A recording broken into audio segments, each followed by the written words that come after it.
24th, Friday the 24th of October.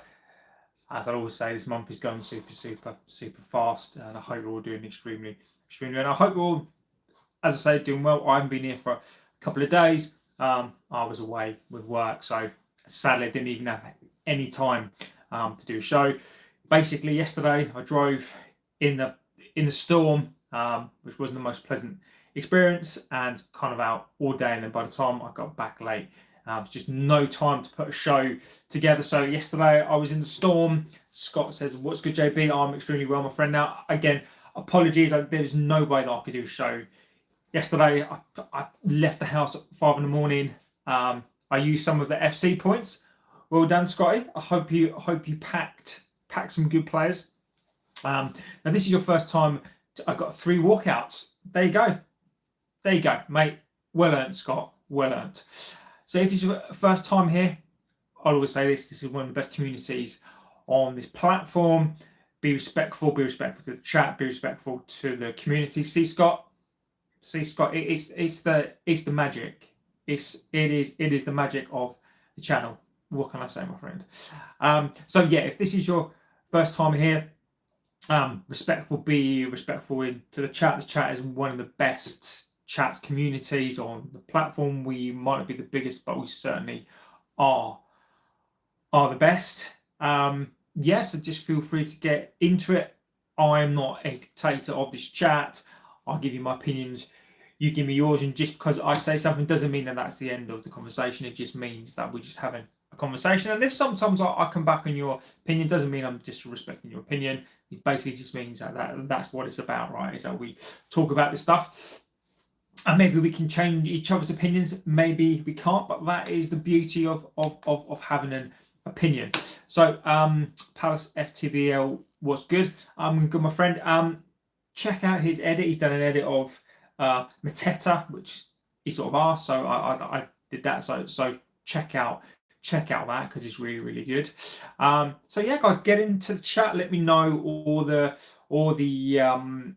the transfer stuff you've heard, because that seems to be the latest stuff, is this transfer stuff now, because things are good. So I'm already starting to sort of see this whole rhetoric already about signings and who we could sign, and whether that's what we need to realise is that some of that is put out by the agents, some of it's put out by the players starting to these moves.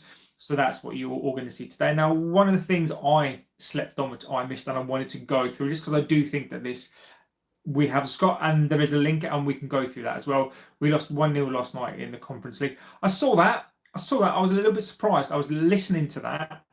I was listening to the games last night on my way home in this storm. There's something I need to mention as well, so which is really cool. So something that I was listening to, I was really surprised at Palace last night. I thought they'd win. Rashford wants to stay at Barcelona. Good. I'm pleased. I'm super pleased with that. So I'm really happy. If they wouldn't give us the money now. Jamie Vargas, good morning from Dallas, Texas. What do you think about Elliot Anderson to United? I think it'd be a great signing. I think it would be an absolute brilliant signing. I have gone over some of his stats, so check out some of the videos that I've done, and I've walked through his stats. Now, when we're looking at Belieber, I will revert back to Belieber. But what I am going to say before I start going into this is, guys, a massive thank you. The channel yesterday hit 20,000 subscribers, which is absolutely ridiculous. I think we're now over 20,500 subscribers. So I think it's really worth me stopping for a second and pausing to thank you guys for that. 20,000, nearly 20,500 subscribers, which is absolutely ridiculous. Which is I can't get my mind around that. And it's, as I say, we may not be the biggest just yet. But we are certainly the best, and the numbers keep going up and up and up and up. And what that basically means is that the more the numbers increase, the more things that I can do on here. So look, if nothing else ever happens, the fact that we've got to 20,000 is ridiculous, Jamie. That this is a collective effort, right? This is a thank you from me to you guys as well. It's a congratulations to everybody. You guys are here, you contribute.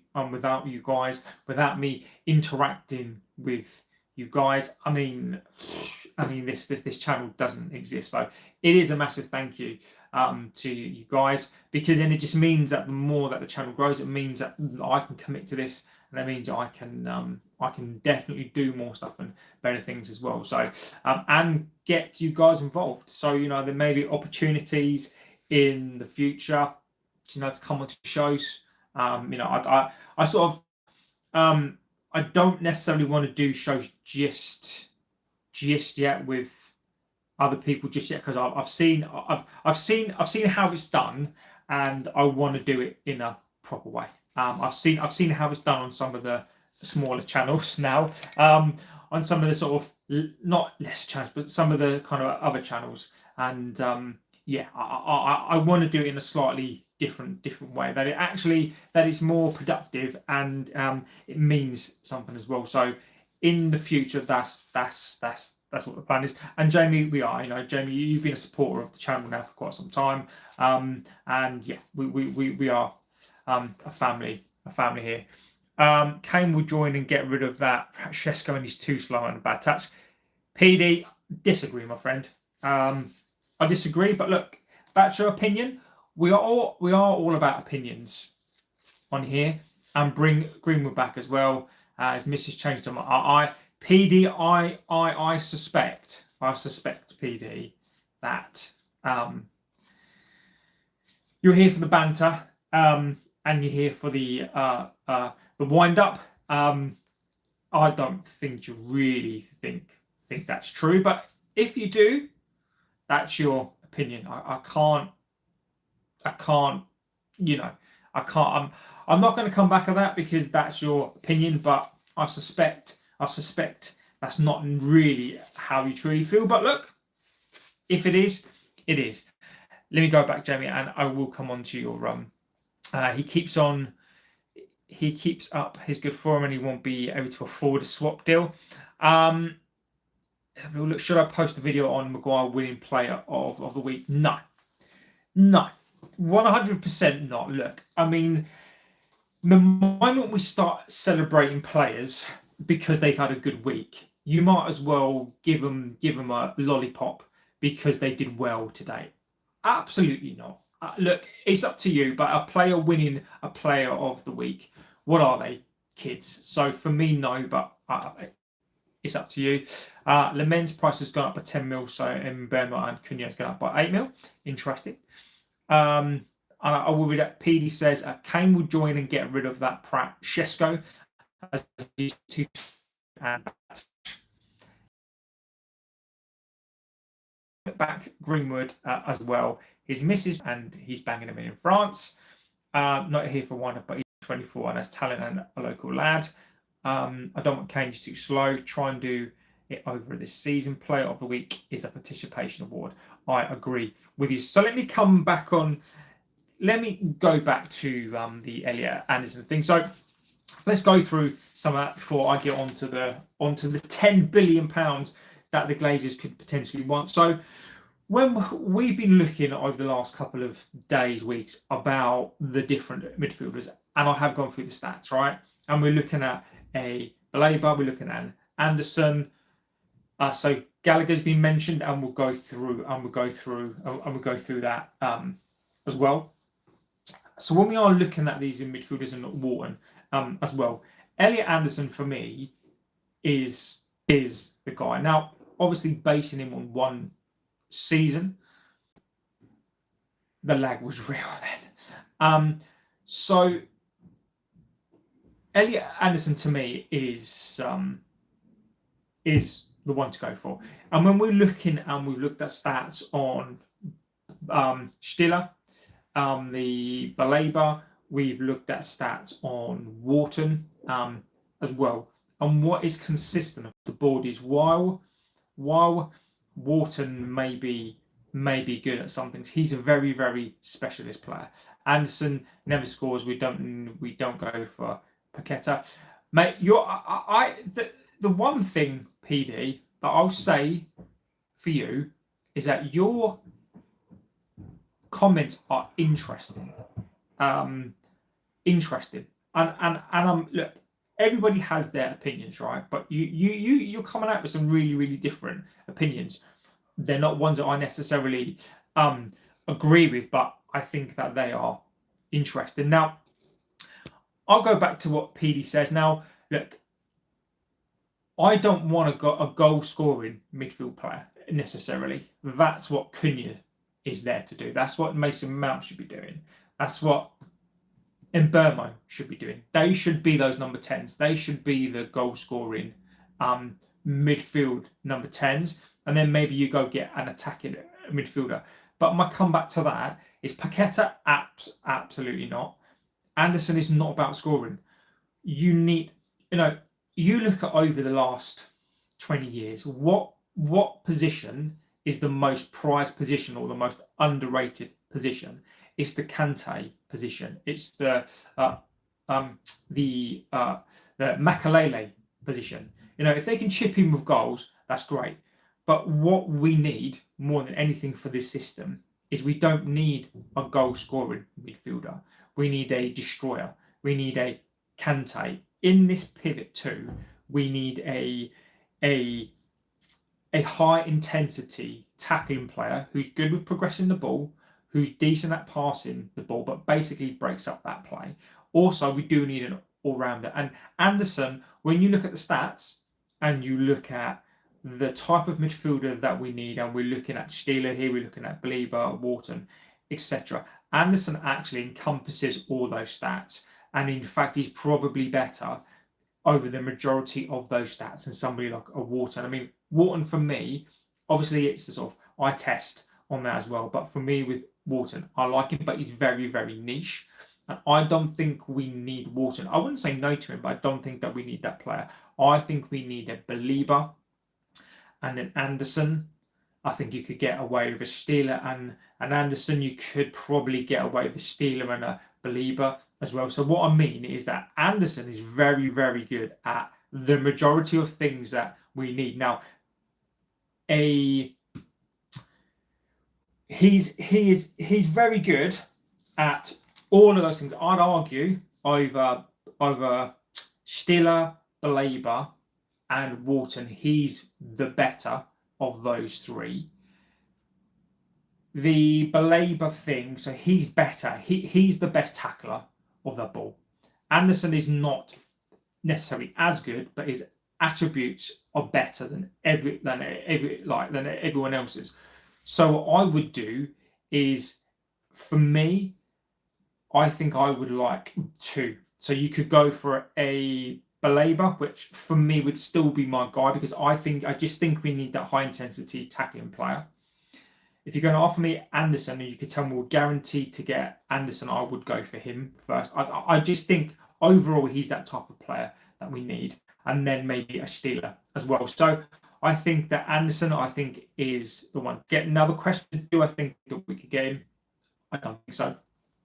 I think if City are get into that race, I think he'll go to City. I mean, we're not in any talks with him whatsoever. There is no talks happening. I don't even we think we've approached his camp yet. So I don't know how difficult that would be to do. The Belieber deal, however, now there is apparently a team meeting with Brighton and him this week to basically discuss the future. What does the future look for him? Now, we have done all of the legwork and the groundwork on that to basically talk about this player. So, Belieber wise, for me, I would still go for him. I still think we need that tackling, high intensity, someone that can carry the ball, for me. But the problem here is that we've done this work, and if Brighton are still asking for like 100 million, that's where we are. But none of these players like an Anderson, Belieber are going to happen in the window. they're going to happen next year. Now, for all this talk, and again, you're going to see it as well. And I will probably come back at some point saying that, you know, there are talks again, but I will always give you where it comes from, and I'll always be upfront, and you know, I'll always give my opinion on it as well. But these sorts of deals are not going to happen now. So I think Anderson for me would be the one. Steeler as well, and there is some news on Steeler as well, so I'll go through that as well, because we did talk about Steeler as well, and it's really funny that again we were talking about it, and those things have started to come out again, but we'll go through that again. Elliot walking into the United board like Matrix, Mr. Anderson, I love it. We need someone like Carrick, or why not then Tonali or McGinn? Tonali's not going to come. Newcastle are going to want like ridiculous money, and it's just not. I think we need something different. And McGinn, I mean, I don't.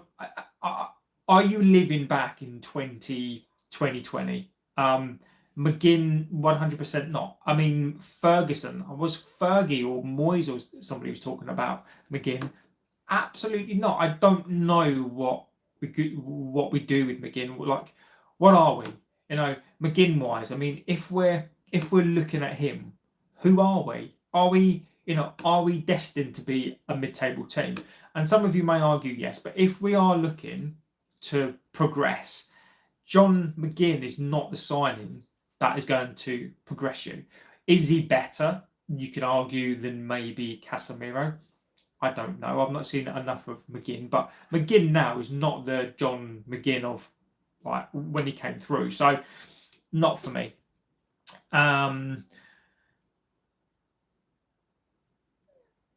Lua, no thanks. Kane, yes. If next season, says Chris. Anderson is fine for Forest, but sorry, watch him play. He's very slow and makes some awful mistakes. Belieber, yes. Anderson, and again, it's interesting. I like your different opinion. PD. I don't necessarily agree, but it's different. It's different opinion, and you know, you're saying some interesting things here. For me, Anderson, I disagree that he's slow, but we need that. I think he's such an all-round player that I think he would. He reminds me, and it's probably like the Forest thing. He just reminds me a little bit of Keane. And what I mean by Roy Keane is I don't mean that being a psycho. I just mean Roy Keane was a very good all-round midfielder. People just think that Roy Keane used to smash into people. People think that Roy Keane was a sort of player who was this, you know, he, don't get me wrong, he did do that, but he just reminds me, just has an all-round, you know, Keane wasn't particularly quick, but he just has that all-round game that sort of Keane had. I think it's like the Forest thing, but he just reminds me a little bit of the fact that he's an all-rounder, and I reckon he could be a little bit of a nasty player as well. No to both Kane and Lewa. What team are we talking about? Sorry, joined late as I'm making lunches. The live feed message is not working. I usually lurk, not comment. No problem at all. United, of course. I mean, you can't see the shirt, but yeah, that's who we're talking about today. I think if you think Anderson is better than Wharton, then you ain't watching games, lad. Look, PD, I'm not disrespecting your opinion. Okay, all I'm saying to you is I like Wharton, but Wharton and Anderson are two different players.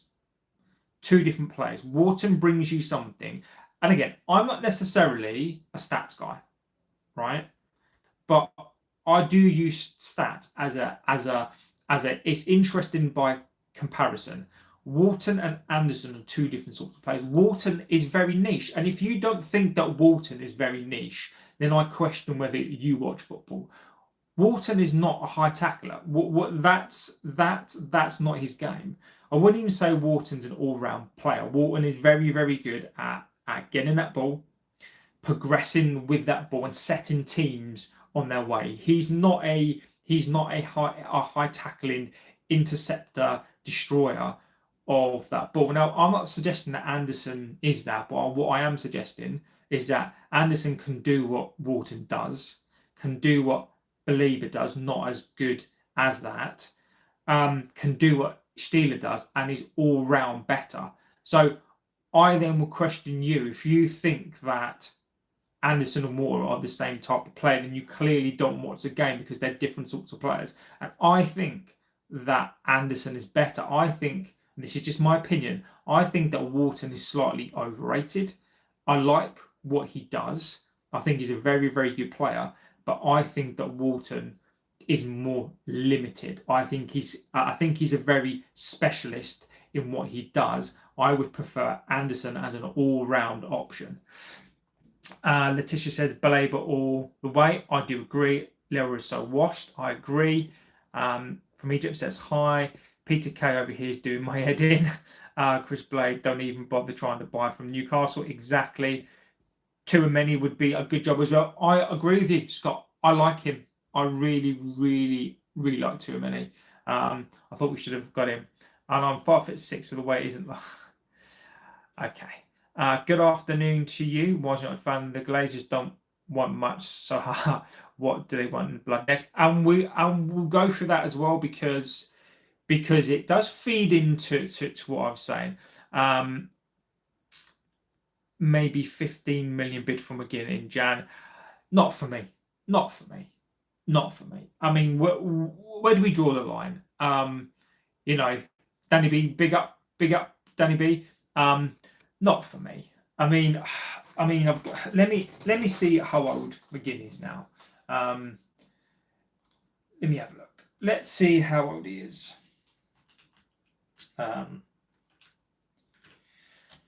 Let's see how old he is. John McGinn is 31 years old. I'm not opposed to it. In fact, let me go on further. Should have set this up really before I Oh, Jesus Christ. That's the beauty of doing things live. Cool, let's do that. Okay. John McGinn.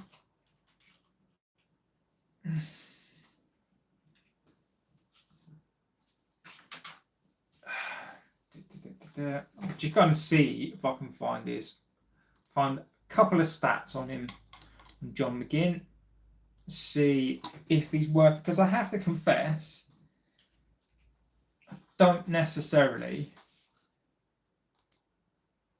Here we go. All right, here we go. Let's see what we're dealing with. Oh,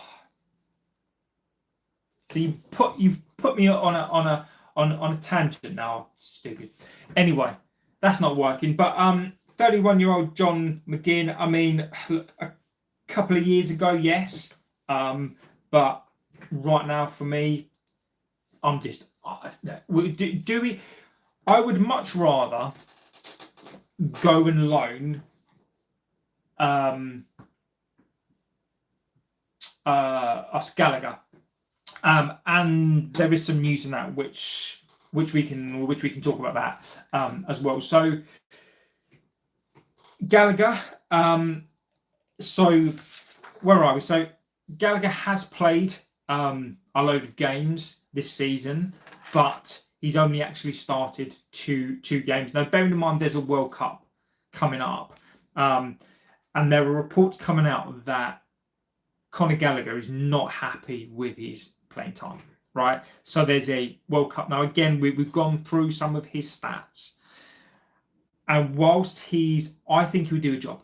If we are looking at bringing in an experienced player who's played in the Premier League, he may have fallen out of favour at Atletico, but we're looking for somebody who's going to be a cheap deal. And one of the things to factor in, which we need to factor in here, is that even though 15 million, say, for John McGinn, that's 15 million that we'd have to pay up front, right? Which I don't think we're going to do. We like to do our deals over 3-4 years. So that 15 million, this sounds like that 15 million is 15 million, right? But they would rather pay 15 million installment on a 60 million pound player rather than 15 million pounds up front on a 15 million pound player, because then you're then getting, in their eyes, you're getting better value on a player for 15 million. So they much rather do that. And that 15 million is actually then worth, say, 60 million because of the installment. So I think what we need to realize is that this window we're not going to buy players unless it's a dirt cheap deal, and I'm talking less than 10 million. We're not going to do it. So Gallagher, this is where he comes in. Now there is lots of reports on him on playing time. You know, he needs playing time to go to the World Cup. He wants to be back in England, and basically, I think for me, you give me your comment in on this. We've gone through his stats already. Don't get me wrong, he's by no means a bad player. He's by no means the best player. I think if we're looking at a player to bring in on loan on a good deal, I think he would be perfect. I think he's that Sabitzer sort of player. And when I say that I mean that he is that sort of player. You can bring him in. I think he would do a job. I think he could even force his way in and take Casemiro's place. Then if he comes in, Mainu, what happens to Mainu there as well? Because don't forget, Mainu is in the team as well. So I think if we are going to look to bring in another midfield signing, I think that would go for him. I do. So Russ says 10 billion. Weissman says Kane and Lewandowski, we would never get them maybe a year or so ago if we had Arabonas nowadays, but we can't afford to repair a leaky roof. I agree. Rover says, hey, yo, how you doing? Slabin and Mount injured for this weekend. There you go. And this is what I mean about Mason Mount. I do need to look at the presser when that's out, if it's out. Why will we get Kane if we can't get Bellingham? Kane is old. I will go into that as well. I'll just go for your chats. Kane would prefer to stay at Bayern. At least he won silverware there. If he returns to Spurs, he'll win now. What's the story with the takeover? I will come on to that. Joe Bellingham, Lewandowski would go to another foreign club. I don't want Kane or Lewandowski. Dognut says, good afternoon. Barely McTominay would be better, the option than McGinn, which isn't going to happen. I think you need a younger profile. Tielemans is only 28, might be an option. I'd like Tielemans. I would. Where's the 10 billion coming from? Okay, so let's go in that. So where is this come from? And I'll link it into exactly what I said weeks ago. It's out there.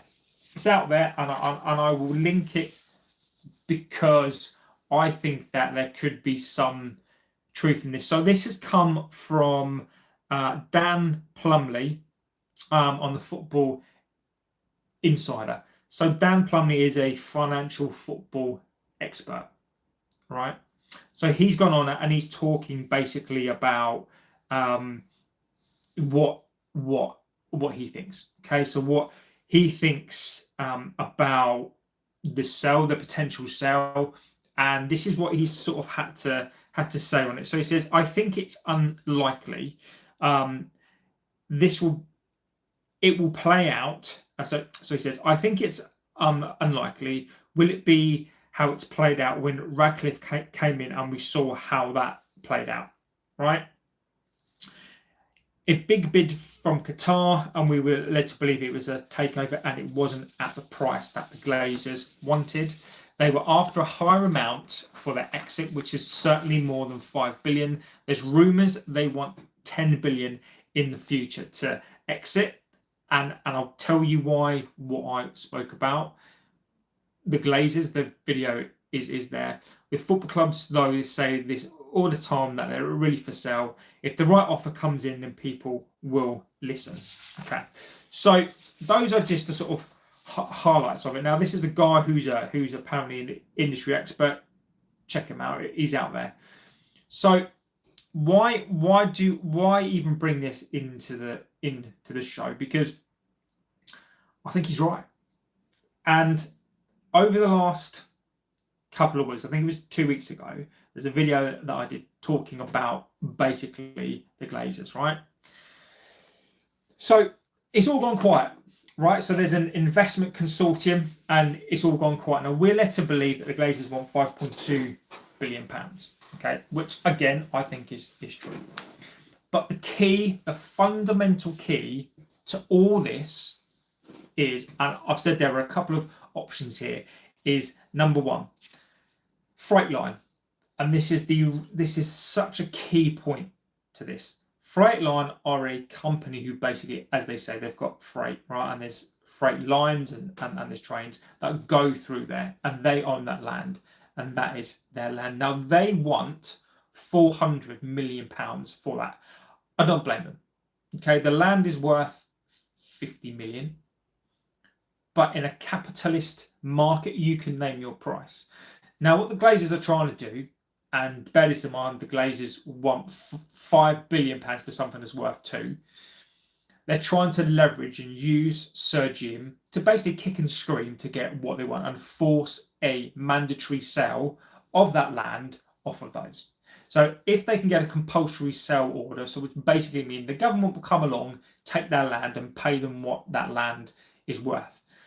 That's not proven as easy as they thought it would do. So what that means is that without them purchasing that land, they basically can't do anything. They don't want to pay £400 million. They want to pay 50. Now, why Freightline are asking for 400 is because they know the value of that land. So just as the Glazers are saying, we want £5 billion because we know that in X amount of years, this land is going to be worth £5 to £6 billion. Freightline are doing the same, and they're saying this is worth 50 million.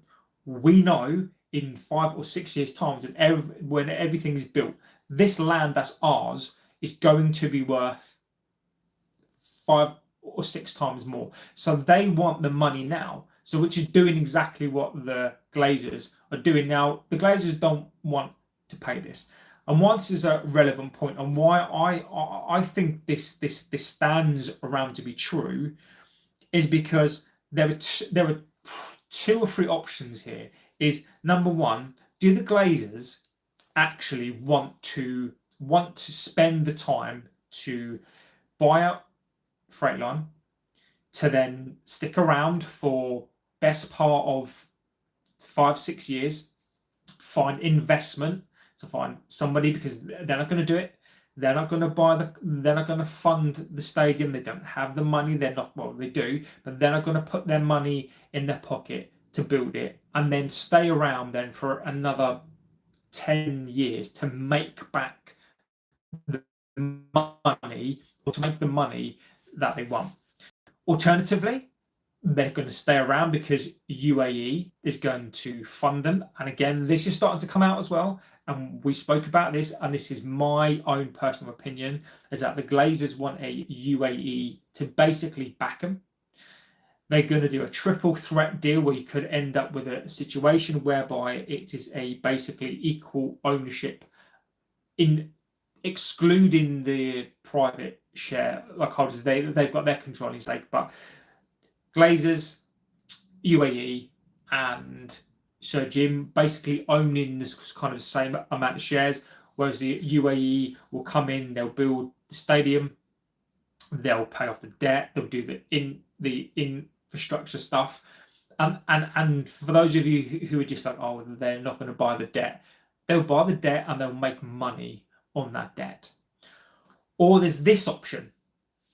This option could be the Glazers buy out, or they manage to buy the Freightline. Okay, the Glazers do all of the prep work. Ineos, the Glazers do all of the prep work. So they buy the land, they get everything organised, and then they go away and say, look, we have got the land. This is ready to go. We want 10 billion now. because we've got everything's ready to go. You've got the infrastructure in place.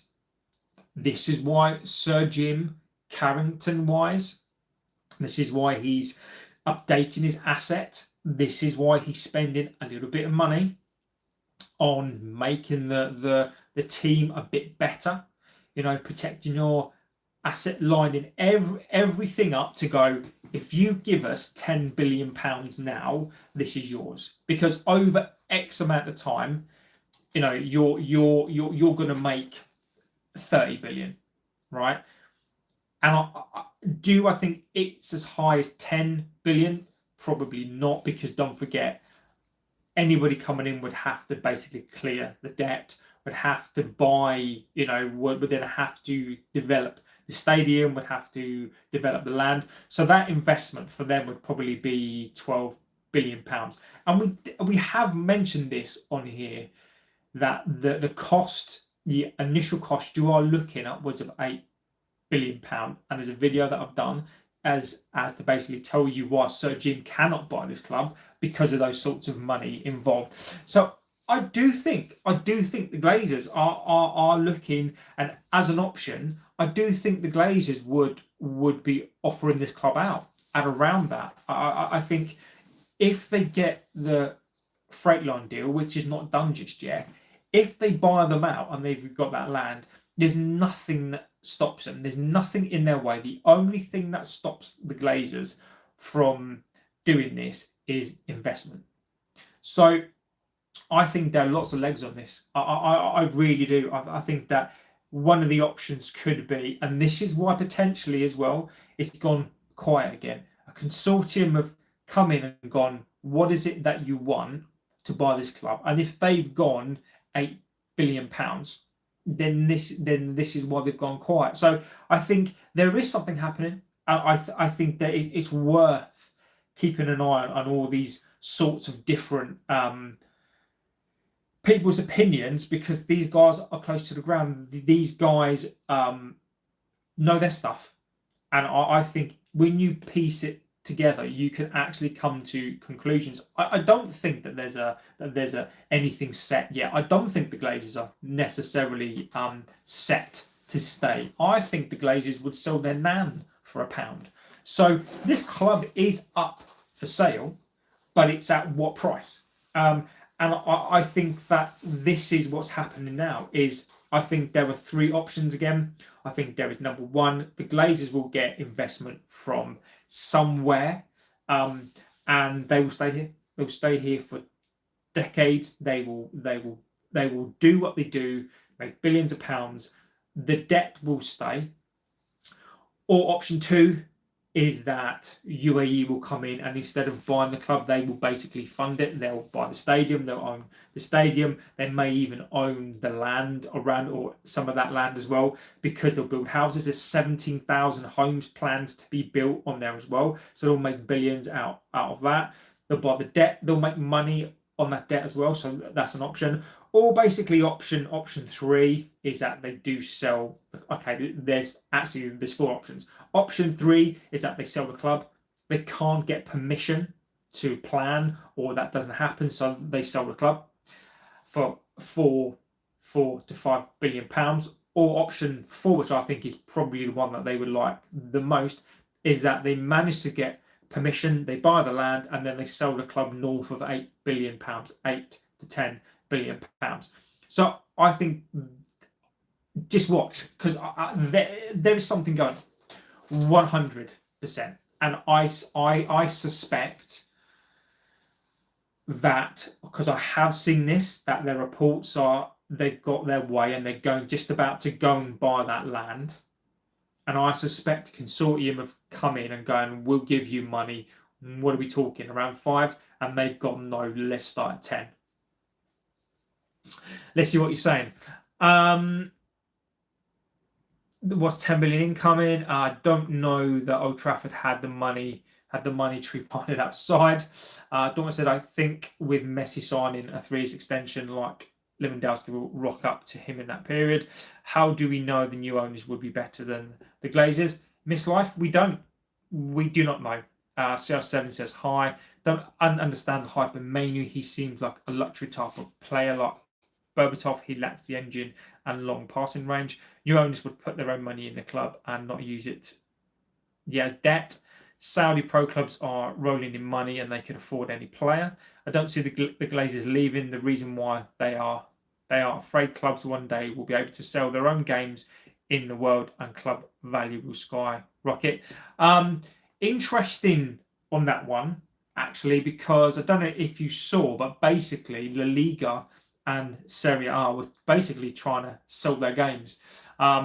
There was, I believe it was it AC Milan and Como going to play in America, and was it Barcelona and Real Madrid were going to play in Australia, and basically the players have kicked off, the managers have kicked off of their own clubs, and I think the countries are stepping in to basically say, no, you're not going to do that. So whilst I agree with the concept that I think you're right, I don't think it's going to be as straightforward as that. I think that player welfare will kick in. So maybe there'll be some sort of degree of that, but I just don't see it. I just don't see it. I don't want an oil billionaire owning United. Would lose its charm and become an old club like Man City. Interesting. Glazers should leave. Oil money is better than using us to build more debt. We just, Letitia, we just want those thriving family out of our club. Isn't the caveat on the 10 billion is that stadium gets built, and that was the way it was meant to get built. Possibly. The caveat could be that, but I just think that once this hurdle has been overcome, and the Glazers know that the stadium can get built, I think they're going to want north of, I think, 6-7 billion pounds. I think you're right. When the stadium does get built, then potentially the Glazers then could ask for 10 billion. But the problem with that is that that's not profit for them. It's because they can't, and they'll probably ask for that. So let's just say you've got a situation, right, whereby the Glazers are able to say fund it, right, somehow. And they've got a consortium or something to come and to pay for it, and then in 5 years' time, say it's worth 10 billion pounds, right? But then they've had to give shares away, blah blah blah, right? At that point, the Glazers are not going to get 10 billion pounds. The Glazers could possibly get, say they get 6 billion. So say they got 6 billion and that's 3 each, right? But then they've had to have then waited for 5 to 6 years, right? Or do they now go, well, actually, look, if we want 5 billion, but that's for us, is it worth taking 2.5 billion now rather than 3 in 6-7 years time? Interesting.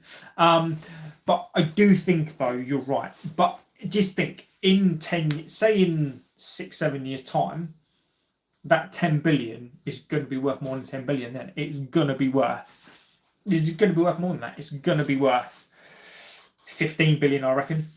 The Glazers should really have a hand in saving Sheffield Wednesday instead of lining their own pockets.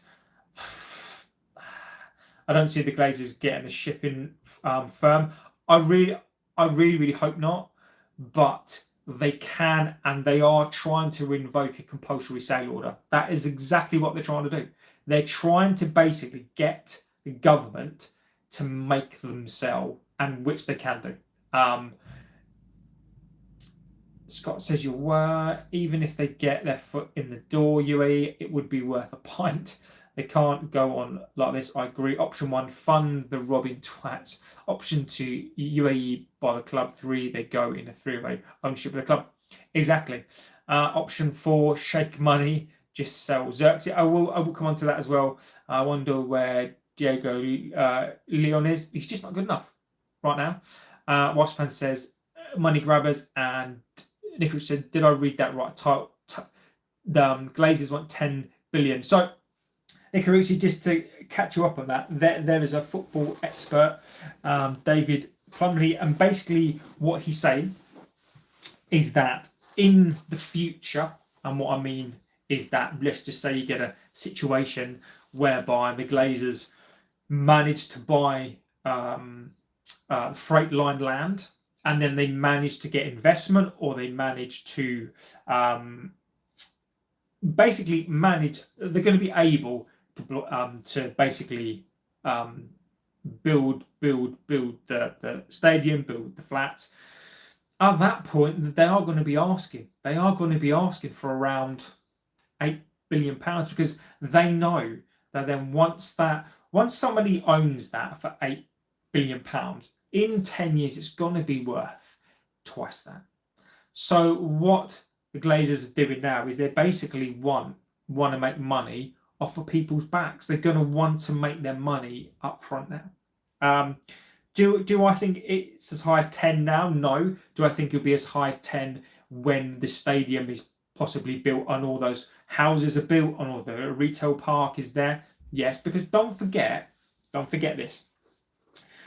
The retail park and the sort of housing, the Glazers do have some expertise in shopping malls in the States, which they completely ran dry and basically killed them. So the Glazers would be more than happy to put retail in there and bleed it dry as well. So, I think these figures banded around. I think there is a lot of truth in these. Wisefan says, "Can you picture what the Glazers would be like in Scrooge?" I think they would make Scrooge basically look really, really nice. I think they would make Scrooge look like a really nice, fair guy. The Glazers they'd be worse. Imagine that they'd be so worse. What transfer rumors are going on? I should tell you now. So, right, what have we got at the moment? So, Lewandowski and Harry Kane. So let me give you those two first of all. So, Lewandowski. So basically, what are we talking about on that? Let me just find my notes I made on that. So his contract, I believe, is coming to an end. Now, I think this is coming from the player's agent side. Now, whether this is or not to make Barcelona give him a new deal. Scott says, "Is there a club that can ask what they want for, thinking about money, what they will lose if they build a new stadium and houses and stuff? Is there a club they can ask that they want for it? They're thinking about money, what they will lose if they build a new stadium and houses and other stuff." Thing is, I think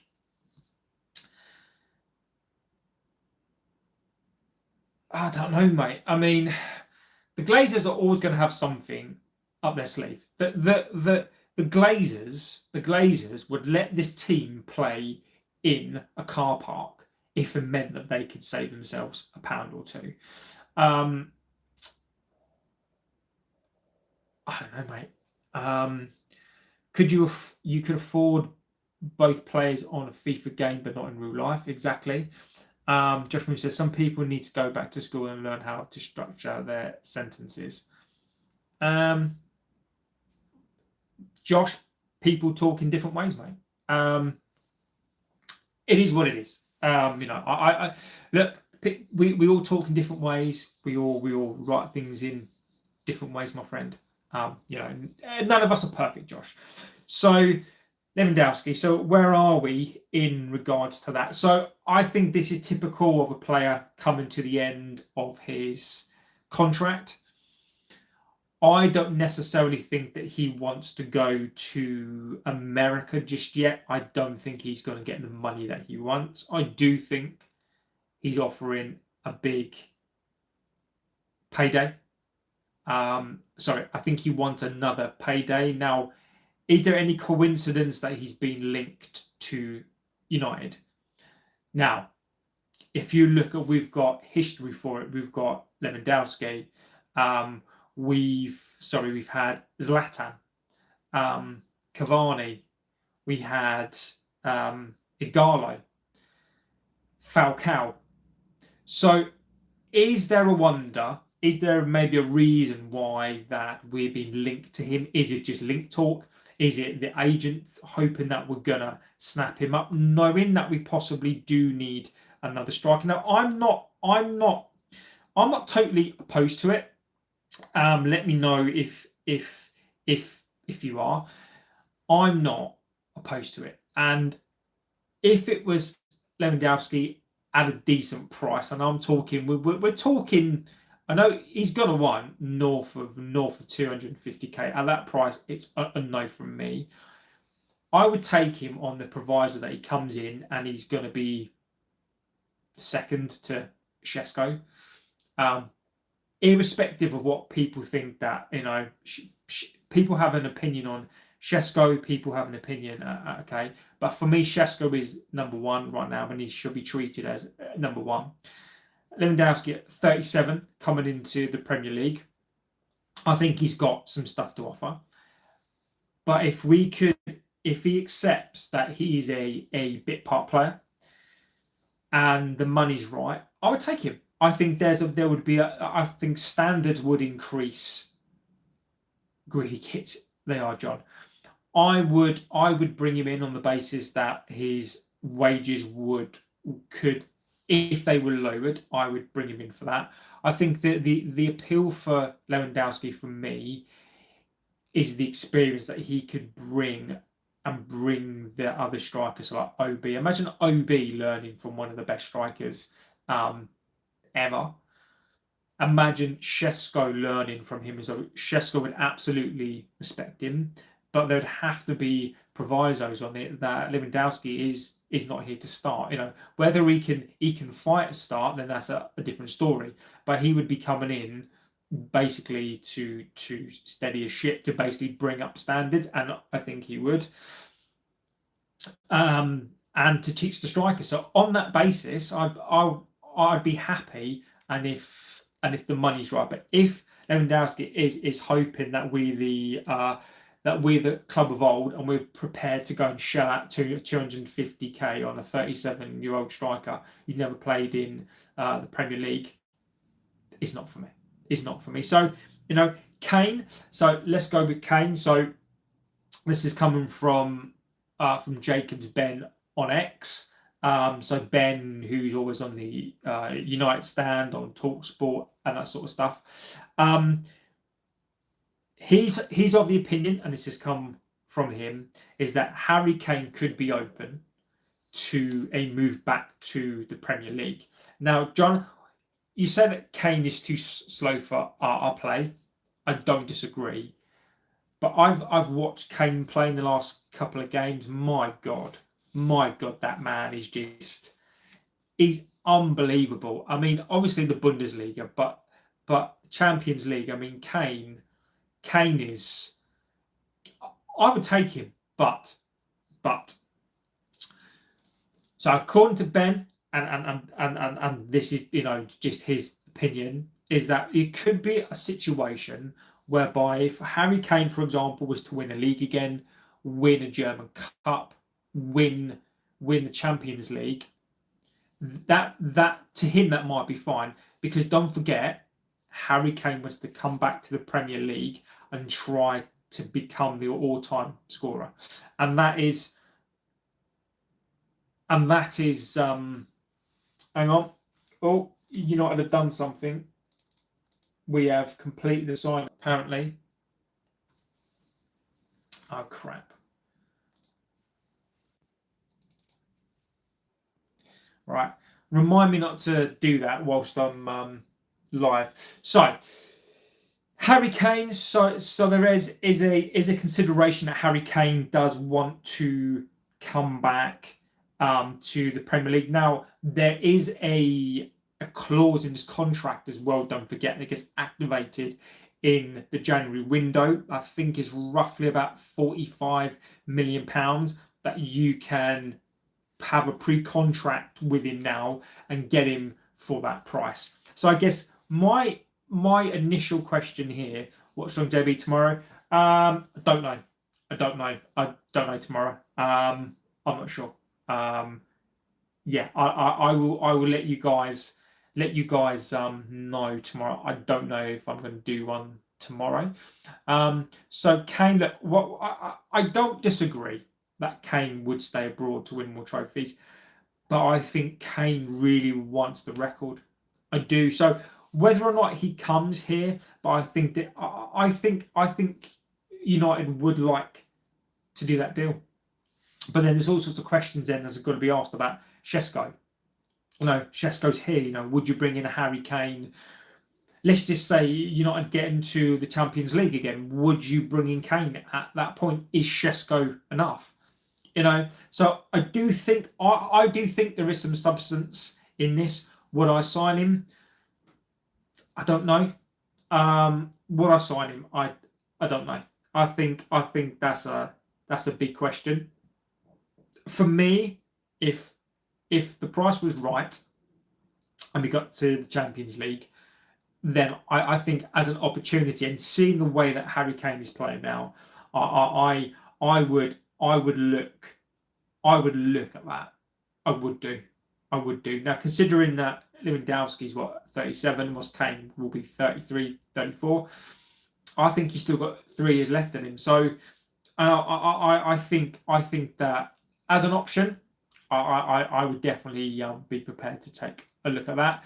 Šeško is good enough, he just needs service. City would be the perfect team for Kane. Chelsea have bought too many players. Liverpool, maybe. While Haaland is there is no way Kane goes to City. He just doesn't. He just doesn't. He just doesn't go to City. Whilst you've got Haaland, just absolutely not. I just don't think he goes there. Liverpool don't need him. Right now they've got Ekitike. Isaac, no matter what he's doing, I don't think Harry Kane goes there either. So I think for me, Spurs, Newcastle, possibly Newcastle, United. I think those are the three. Kane's a good player, but should still focus on looking elsewhere on someone for the future, as Šeško would be enough for the moment. I don't disagree. I like Šeško. I really, really like Šeško. But if we're talking about getting back into the Champions League, and we're talking about staying there, and we're talking about trying to get back,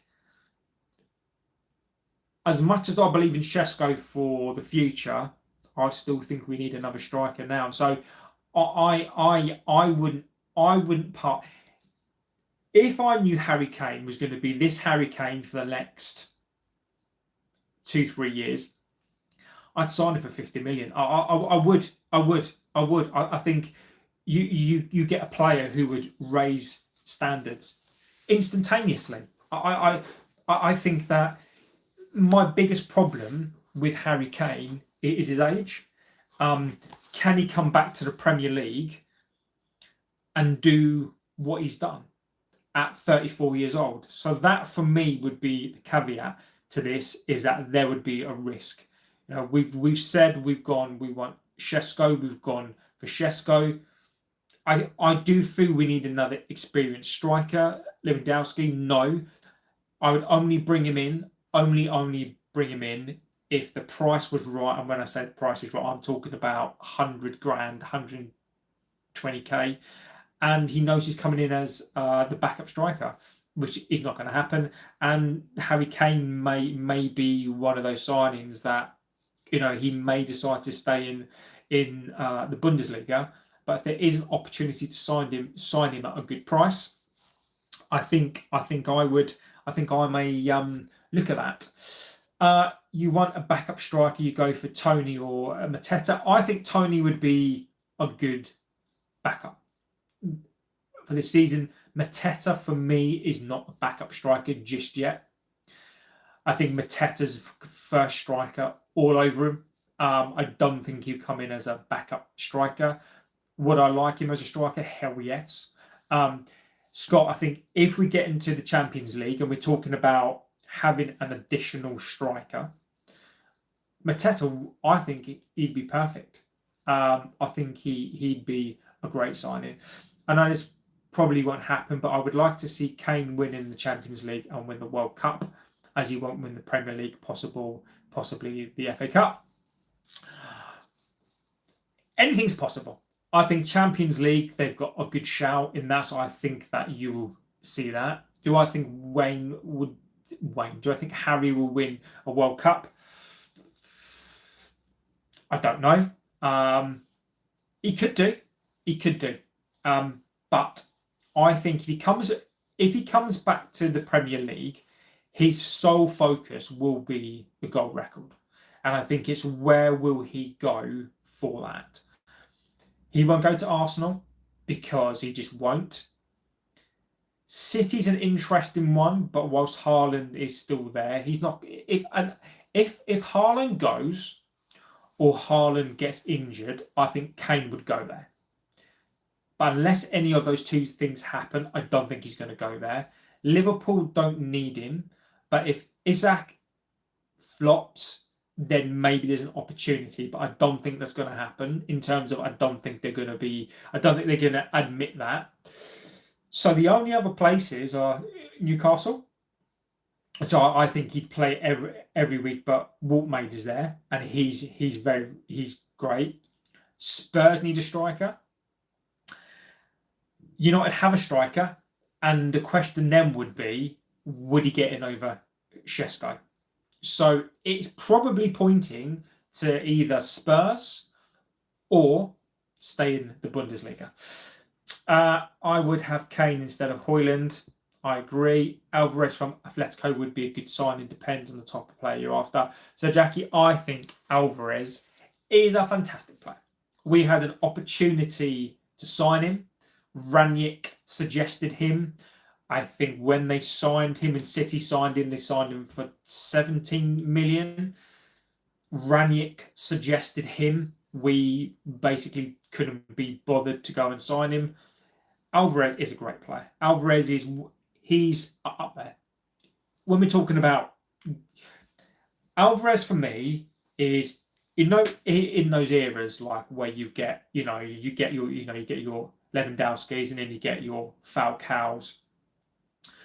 And then you get your Luca Tonis, and then you get your, those sorts of strikers, your Shevchenkos, maybe not as good as Shevchenko, but get your Shevchenkos, your Crespos, your European, and there's tons more of those. Alvarez is one of those. He's one of those strikers who is he's a good striker. He's good to, maybe not quite world class, but he's definitely one of those, in my view, one of those superstar strikers. I think he's brilliant. I think he's so good, and I think he's the new breed of the kind of next top strikers out there. So I'd love him. I mean, he cost them 75 million, I think it was, something ridiculous. So he's not coming. Opus says Kane has an all-round quality. His passing range is fantastic. It really is. During the window, last resort for backup was Vardy. Yep, I would take Alvarez. Also, apparently, United are interested in buying Andre Santos from Chelsea. Yes, they are. Haaland has been injured once, but City managed. Papers saying we're linked with all these strikers. Might as well get Mbappe. Alvarez has world-class quality. He does, and that's what I mean. That's exactly what I mean. He's not world-class yet, but he's up there. Like, when I was younger and you had all these, you had strikers like, Hernan Crespo, Vieri, I'm trying to think of all different ones, Romario, all those sorts of players, and he definitely does. he's got that. He's got that something, and I think he's great. Ibrahim, I hope they're saying hi. Ferran Torres for Barcelona is some player as well. Yeah, he's not one that I think would fit into our team, would he? He'd have to play as a number 10, and we are stacked at number 10s. Whether or not he'd be better than what we've got, possibly. But that is a good segue into Zirkzee. So, Zirkzee. So, again, this is according to Jacobs. So, Mr. Ben Jacobs, basically talking about Zirkzee. Now, what he was talking about was that Zirkzee, he doesn't want to go. So he's not pushing for a move, but what he is pushing for is game time, because he's going to want to go to a World Cup. Batistuta was amazing. Suka, exactly. All those sorts of players. He was. I mean, he was the scourge of us. Suka was amazing. I mean, yeah, you are right. You could also play an Ibrahimovic move inside. Benzema, he's still a great player. Benzema for me, not for me. But you could. I see what you mean. Benzema, yeah, I can. You know, I can see it. I can see it, but he's just going to cost too much money. Like, the problem here, Scott said, the problem is that he's too expensive. And we need to find that balance between somebody who can bring in that experience, but somebody who doesn't want to play every single game. Benji would score 15 goals. I'm not sure. I can't say I've watched him too much in the Saudi League. I don't think we can afford him. I just don't think. His favourite number is 15. I've heard that as well, Scott. So Zirkzee, look, Zirkzee doesn't want to go. We don't want to push him to go, but what Zirkzee does want is playing time. So there are two clubs interested that are doing the rounds. Number one is West Ham. So West Ham are going to get a striker because they do need a striker. I think Vardy would have been the best option. I think Vardy would have been a decent option. I do. I think he would have been. I did say before Shesko came that my fear would be we would go and get a Vardy as our primary striker. Obviously, we didn't, but as a secondary striker, I think he would have been good. Who should I put from United in my FPL? I think Mbeumo, I think, would do well. I think De Ligt would be a good shout. Lemens even, Lemens could be one. Don't know. Probably Mbeumo. But again, it depends on how much he costs. De Ligt for me. I read online the BBC Football website that Zirkzee has asked to leave. So there are many contradictory reports to leave. So Zirkzee doesn't want to leave, right? But he wants to leave for game time. There's a World Cup coming up, and he wants to try to get to the World Cup. So I think he's asking for game time. I don't think he wants to leave. I think he's asking for game time. So, excuse me, so West Ham are rumoured to be in for him whilst there are no talks. West Ham appear to be looking for a striker, number 10. Zirkzee could be the one, or Roma. Now, the reason why Roma are looking at him, obviously Italian league. Zirkzee is well thought of in the Italian league. Evan Ferguson from Brighton, he's there. after a good start, he's not doing particularly well. So I think that Zirkzee would be a good fit as a loan. I can't see Roma being able to afford him, so it would be a loan.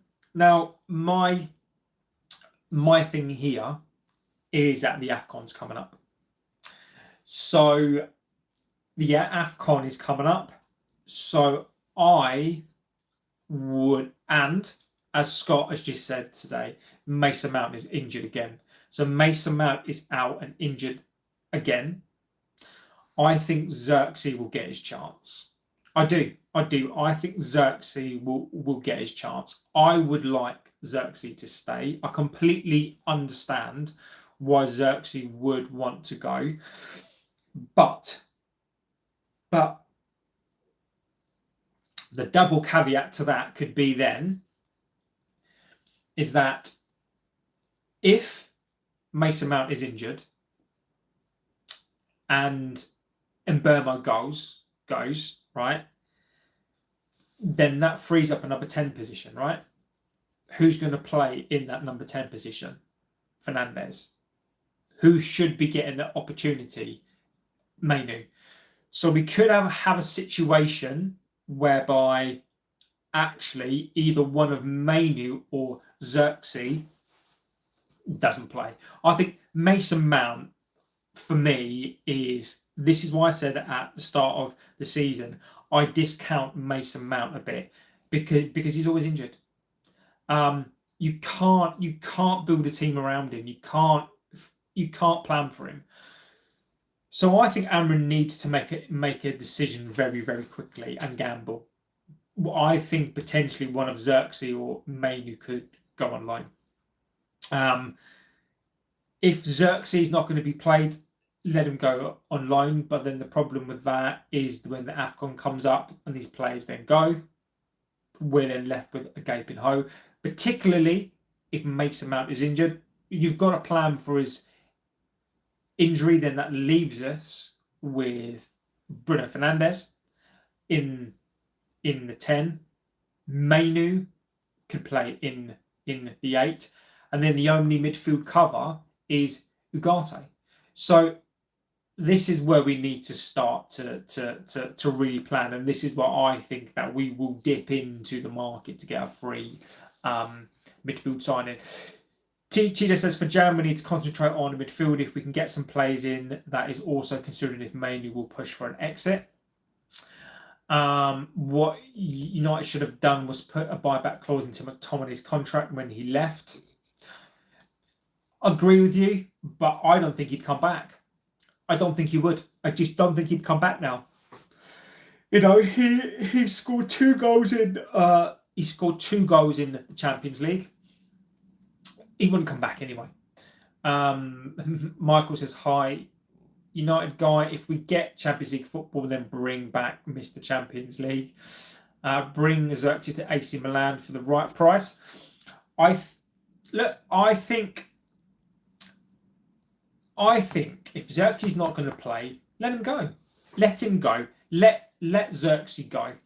I think Italy will probably be the one, but unless you're prepared to basically pay what we paid for him, he's not going to go anywhere. So, and I don't know if AC Milan will be willing to shell out 36, 40 million pound for him. You'll start me off with that yawning. I'm sorry, I'm just so tired. I basically left the house at 5 last night, got back about 12. Yeah, absolutely knackered. What's up with Mount this time? Who knows? Bobby says hi. Hello, Bobby. Mount could share the same ward as Shaw. He could do. Mount and Shaw are hospital friends. Oh, friends, hospital friends. I should regret having signed him from Chelsea. Mason Mount for me is I keep saying this, and I said this throughout pre-season. I need somebody to clip me up, right? I keep saying this, and I've said this. You cannot build a team around Mason Mount. You just can't do it. You know, the Liverpool games killed him. He can't do it. He's playing 1 game a week. Can't do it. I think if Mount's injuries continue, he should be sold. And that's the thing. Who would buy him? I think if Mason Mount gets fit, sell him. I would sell Mason Mount this season. I wouldn't care if Mason Mount scored 20 goals this season. I'd sell him. I'd sell him. I still can't believe Mount has the number 7. Me too. The hospital would buy him. Apparently, Zirkzee wants to stay in the Premier League. Zirkzee hasn't exactly set the place alight since joining. He has his moments. We still keep buying Melch from Chelsea, put Mount out to pasture. Yeah, the problem with Mason Mount. So, I used to have a Dreamcast, right, and I used to love it, right. I used to have a Dreamcast from Sega, right, and it's perfectly fine. But every so often, it just wouldn't work anymore, right? And you try and play a game in it, and it just wouldn't work. There was no reason for it at all, and it was brilliant when it worked. It was amazing, and I loved that Dreamcast. I wanted to play with it, but every so often, for like a couple of weeks, months, it would just not work anymore, right? And I loved it, and it was brilliant, but ultimately, it cost a lot of money. But sometimes you just have to go. This thing doesn't work anymore, and you just have to go on to the next thing. So I went on to an Xbox, right? But as much as I loved that, as much as I loved the consoles, it did some of my favourite things, some of my favourite games. I just had to put it to the side and go, this doesn't work anymore. And then you just have to go to the next thing. Like, I tried to sell it, nobody would buy it because it didn't work properly. And I basically still have it. Scott says, Mount is like a street worker. He's there for you when you need him, but you don't want to touch. I think Mount has gone past his sell-by date. Maybe selling Mount could open us to promote some of the talented youth we have in Thwaites, Kone, and Lacey. TJ, I don't disagree. But the problem is with Mount, who's going to buy him? I think whatever happens this season, we sell Mason Mount. If we can get Mason Mount to some sort of fitness level, we sell him. Because I think the fact he's got that number 7 shirt is a tragedy. I think people, 10 billion, is that fake news? No, it's not. So he's coming from a football finance expert called Dan Plumley, from the Football Insider. And basically, what he's talking about here is that ultimately there are a couple of scenarios, and we've spoken about these many times on here. But there is a specific scenario here whereby if the Glazers, so let's just give you an example, right? If United get into the Champions League again, if United buy this freight line land, right, the Glazers may not have the ability to basically get the investment that they need to do what they need to do to build the stadium, right? But then what people have to understand is that then the Glazers can say, in knowing that a consortium, so let's just say the consortium, the IHC bought this club. They've got infrastructure, they've got building things, so they could get this project done in 3 years, right? After 3 years, let's just say they buy the club off of the Glazers, say for 5, Sir Jim 6, right? And let's just say they then bought this club for, I don't know, 7 billion, right? Once all that stuff is built, don't forget they're planning on building 17,000 homes, right? I don't know math-wise. Let me see if I can figure this out. Get rid of that. If somebody can do the math on me.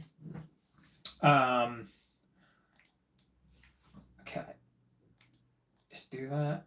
Let's get rid of that just for a second, because I'm just curious about something for a second. So let's do calc, right? And let's do okay, let's do average house price in Manchester. Okay, so the average house price in Manchester is, say, 273,000, right? So 273,000 times 16,000. Okay, so we're talking alone, right? 16,000 brand new homes, £273,000 average price. That's over £4.4 billion. Exactly. So let's just say we go average. So let's just say the average, because like they're going to be apartments, right, and that kind of stuff, right? And Manchester is literally the new hub, or the best place now to build homes. So let's just play it on the side of caution. Let's just say we're going to go. Let's go 273,000 times 17,000. Okay. So on the basis that the average house price is 273,000 times that by 17,000 homes alone, that is 4.6 billion. Now I don't know how much it's going to cost. Let's just say, I don't know, it's going to cost you 1.2 billion. Okay, they're going to make 3.4 at least billion pounds on the houses alone. So when you factor in the housing costs, and there'll be leasing costs, there'll be all sorts of stuff, so they'll continue to make money. The value of that land, retail, the stadium itself, the Glazers will be asking for, I think they'll be asking between 8 to 10 billion pounds. Because you're closer to United, exactly as well. 10 billion got to be a joke at this point for a club. They ran down so much debt, they need to be sued or taken to court. Exactly. Houses next to Old Trafford. Exactly. And this is exactly what I mean, right? This is basically a trying to, this is on a fair scenario, right? So this is based on the cheapest. So imagine if that's £300,000, probably even more, right? And not all of them will cost that. Some of them will cost like $500,000. So you are talking about that they'll make from that house build alone. They'd probably be looking to make around, profit-wise after build costs, you'd probably be looking around 4 to 5 billion pounds alone for that, right? So when you're factoring in, so let's just factor this in.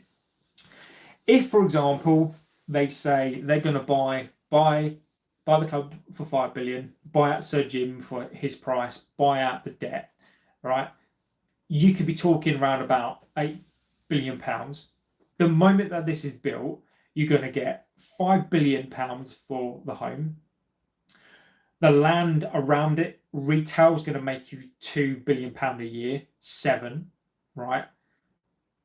And then the money from the club, the money for concerts, you're literally going to make an upfront, and this is not like how it works, but this is an estimate, right? This is a really, really back of the fag packet like estimate.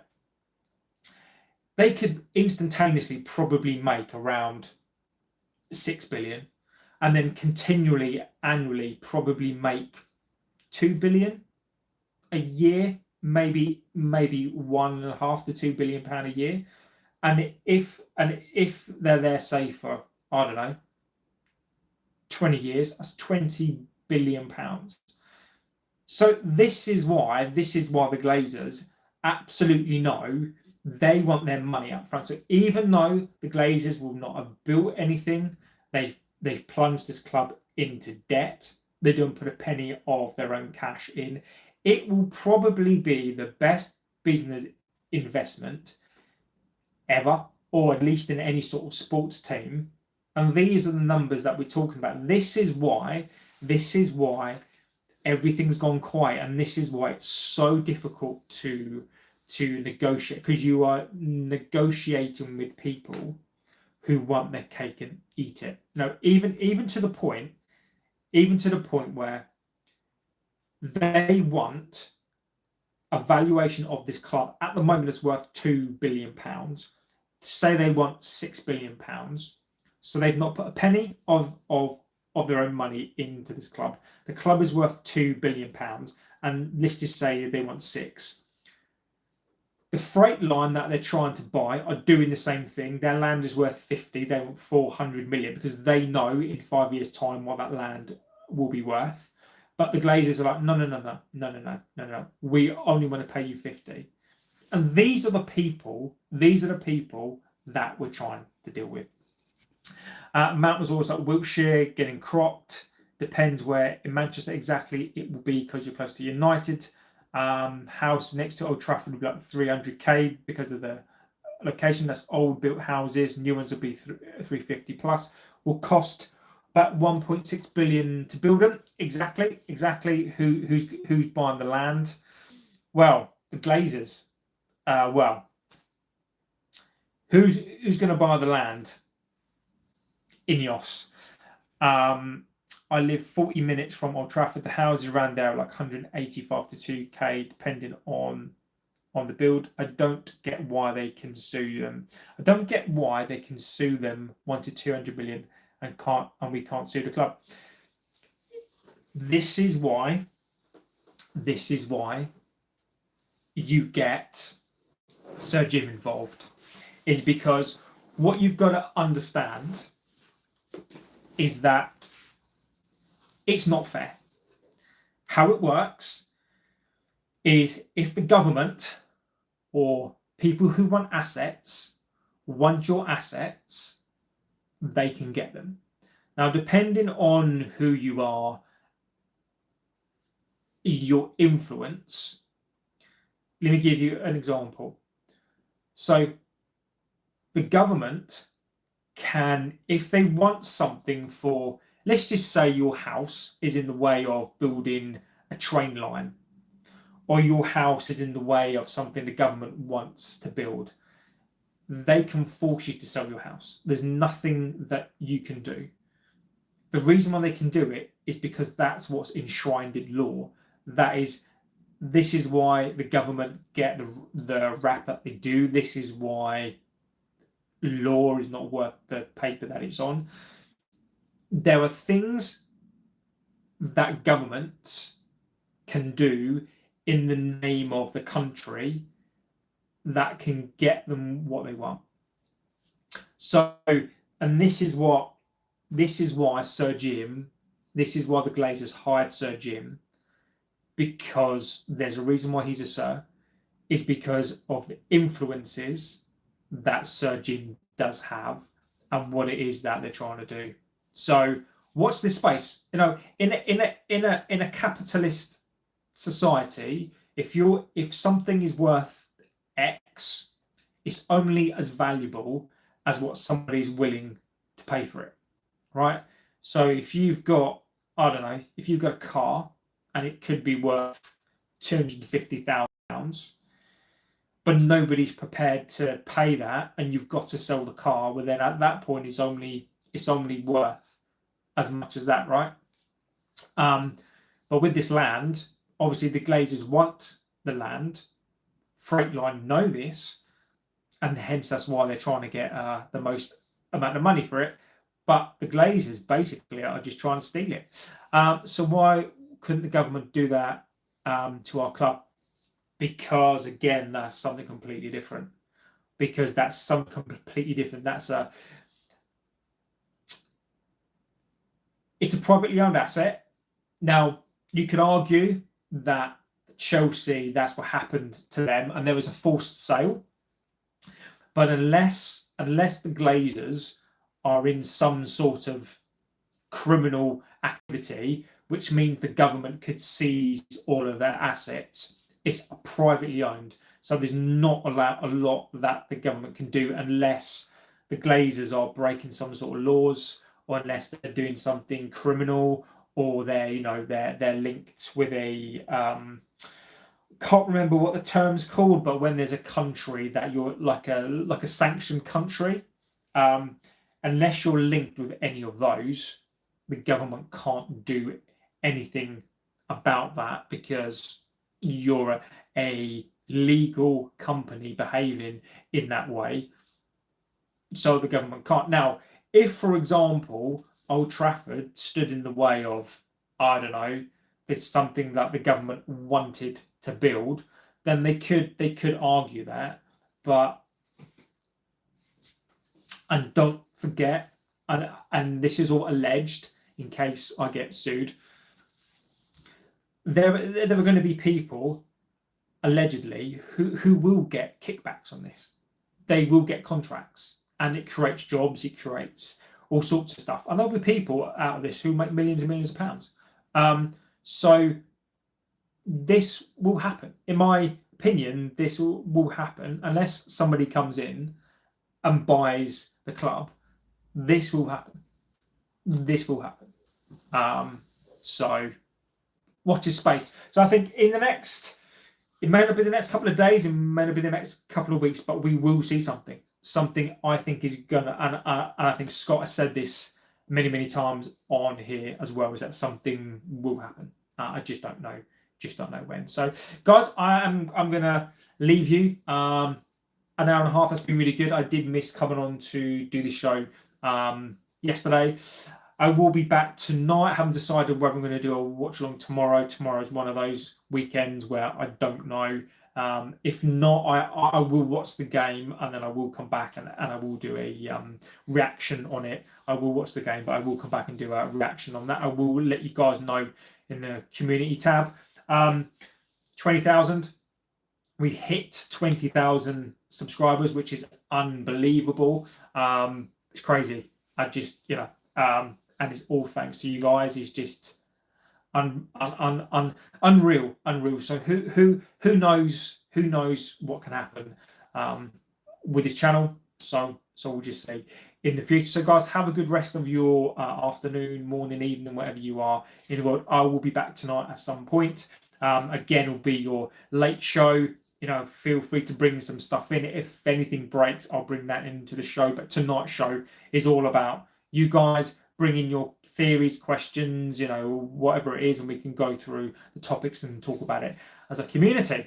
So yeah, have a good one, and I'll be back this evening. So I shall see you very, very soon. Take care.